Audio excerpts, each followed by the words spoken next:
Actually, I don't do investigative work anymore. I'm a manager now. A promotion? That must have been fairly recent. A few weeks ago.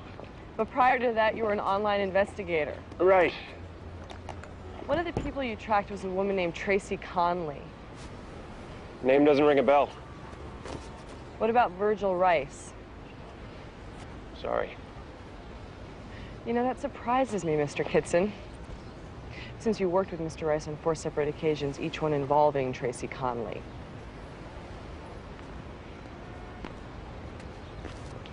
He's a convicted rapist. He used the information you sold him to murder this young woman. I just compile what's already out there. You can call an invasion of privacy whatever you want, but my boss intends to make an example of somebody. It can either be you or this company. I told John he lied. John McDowell. I told him Rice had a rape conviction. How did you find that out? Rice had multiple requests on the same target. I got curious. Only when I told McDowell about it, he got pissed. He told me it wasn't my job to be checking into the backgrounds of our clients.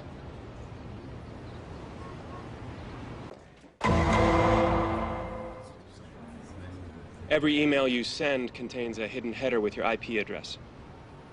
Assume we're all a little computer illiterate. It's the network address your internet provider uses to connect you.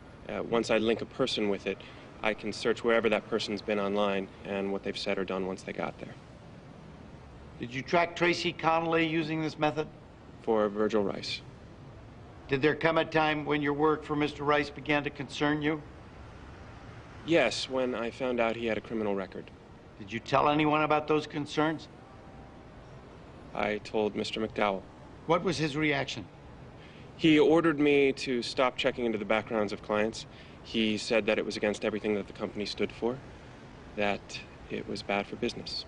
No further questions. So, you knew Virgil Rice was a rapist. Yes. After you allegedly had this conversation, did you do anything about it? No. Did you contact Tracy Conley? No. Did you warn her in any way? Mr. McDowell told me not to do anything. Do you have any proof of this conversation you said you had with Mr. McDowell a few months ago? No, but... Mr. Kitson, the prosecutor's office came to visit you a few weeks ago and asked you some questions about your online investigation, didn't they? Yes.